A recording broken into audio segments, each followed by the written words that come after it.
Hi, I'm Amanda, RN, certified personal trainer, nutrition coach, and health and wellness coach. I'm here today to talk to Julianna, who has been a client of mine going on 3 years now. Julianna has lost a total of 120 pounds.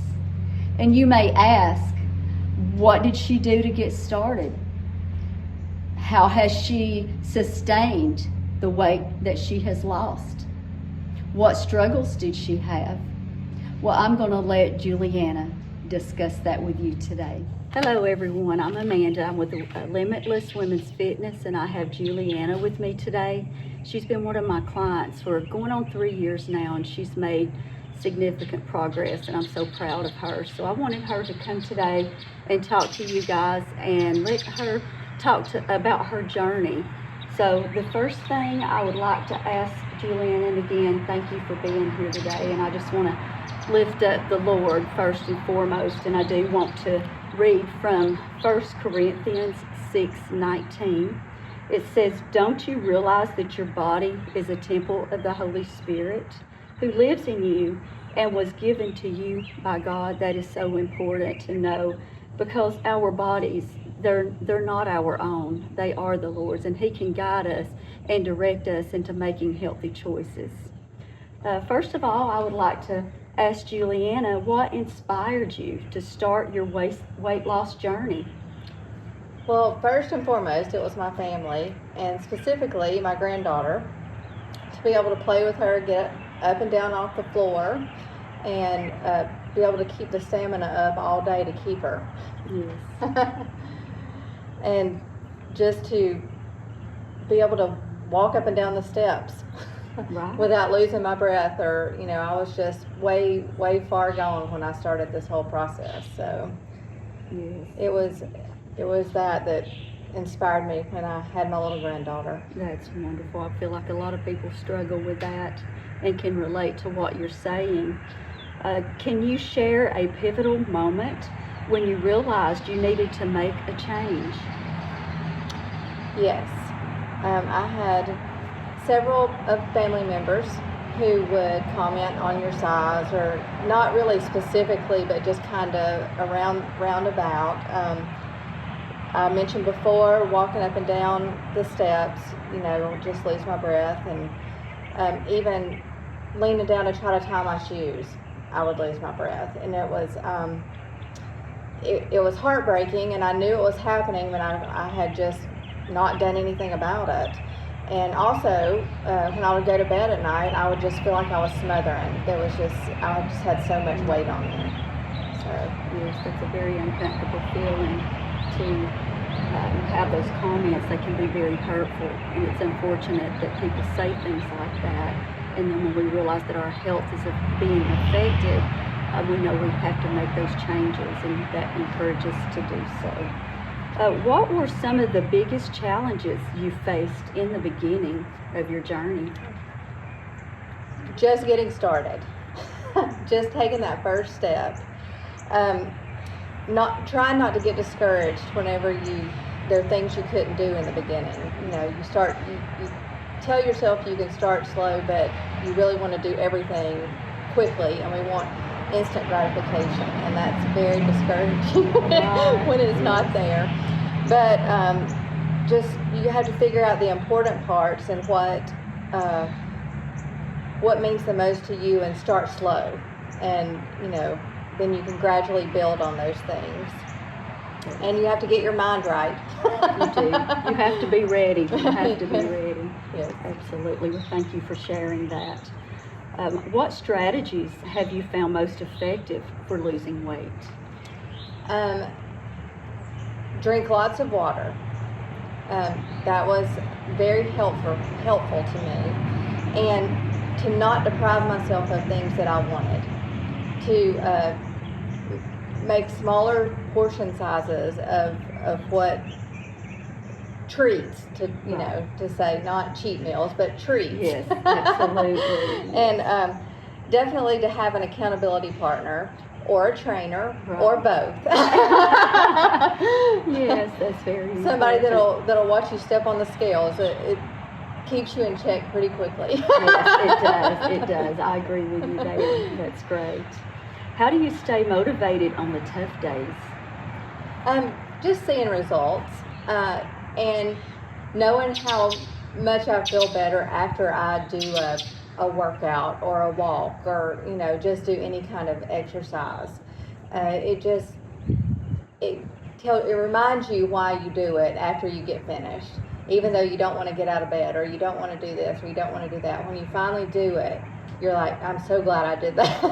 That is so true. Like you said, a lot of times we want that immediate gratification, and at the moment, staying in bed is great, but then throughout our day, we're feeling that regret. But once we get up, like you said, and get going, and then it's worth it, and then the rest of the day, we're glad that we did what we did. Can you share any tips for maintaining weight loss long term? Because I know, like we said, you've been with me almost 3 years now, Yeah. and you've done a great job sustaining that. Can you tell them how you do that, maintaining it? Yeah, you give yourself leeway. Don't get down on yourself too much. Yes. But keep yourself in check. There's a fine line. But never give up. Always, tomorrow's another day. You can start fresh, start over, and always be aware of what's going in your mouth. Right, absolutely. We have to be very mindful, yes, and thinking about that before we put it in our mouth, because then we can feel regret afterwards. Right. What role has diet played in your weight loss journey? It was a big part of the diet was big, and you don't realize until you sit back and start writing things down that you eat, journaling it and seeing what all goes in your mouth in a day. Portion control was big for me. Not as much a diet per se as keeping in mind what I'm eating and how much of it I'm eating, and making sure you get your protein. Absolutely. And water. That's very important. And there's a term that I talk about with my clients. It's called portion distortion.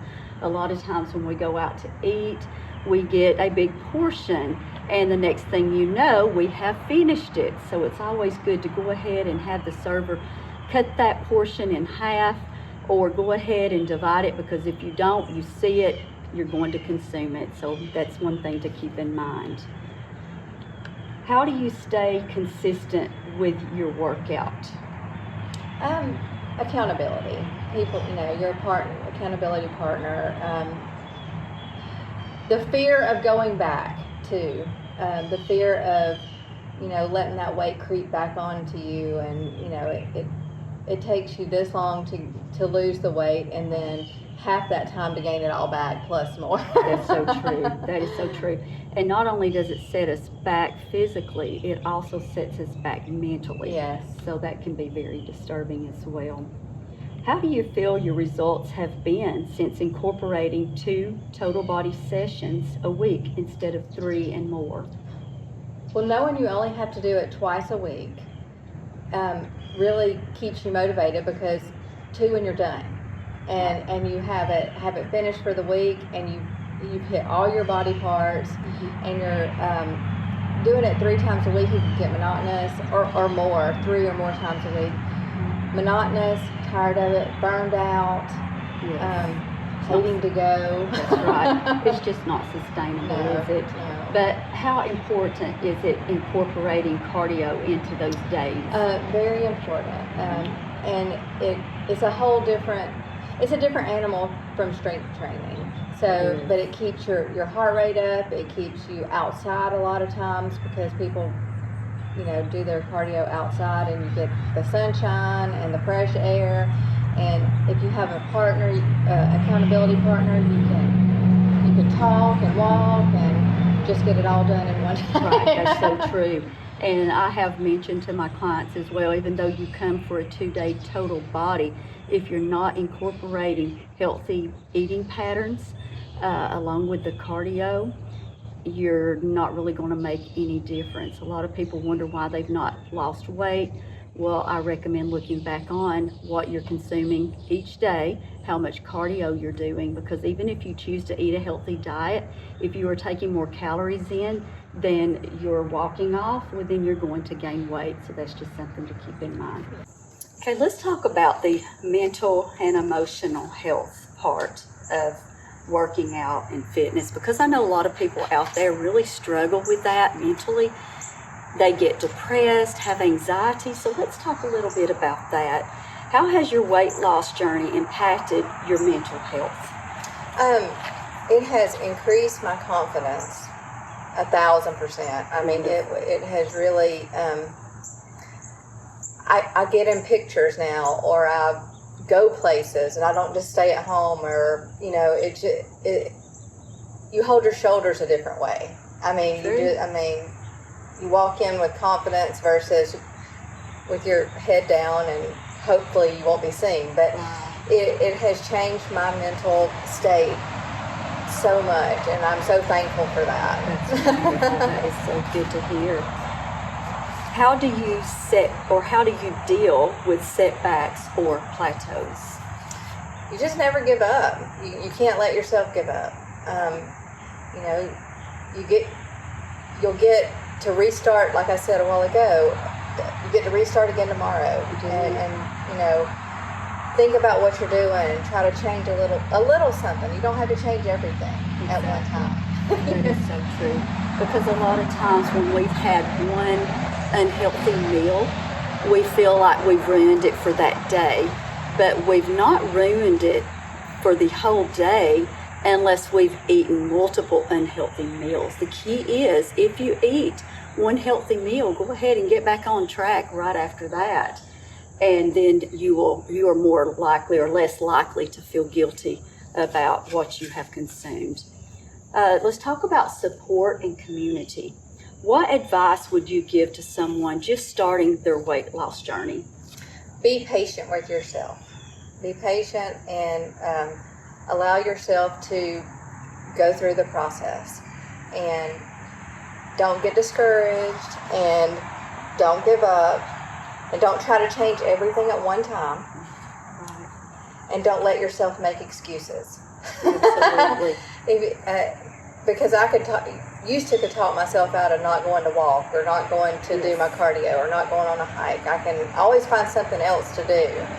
And I also would let my accountability partner, if they couldn't go and do something with me, then I would just say, well, I just won't go. Yeah. I I don't do that anymore. I still go. I still do it. I still do something. Yes.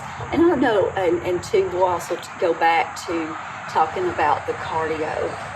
And for myself, I could lift weights all day long, but when it comes to cardio, I really have to do it, to just do it. Yes, to be very intentional. So what do you do to be intentional, to really encourage you to do that? Well, because I don't want to let myself go back to the way I was, or let my habits go back to the way they were. True. Because it's easy. It's easier to fall back into an old habit than it is to continue your new created habit. It is. habits. That is so true. Very true. Well, thank you so much, and I appreciate you sharing this, and I hope that it has helped everyone out there, because again, I know we all struggle, and especially now being close to the holidays, and I hope that this helps you, and God bless you, and have a wonderful day. Thank you.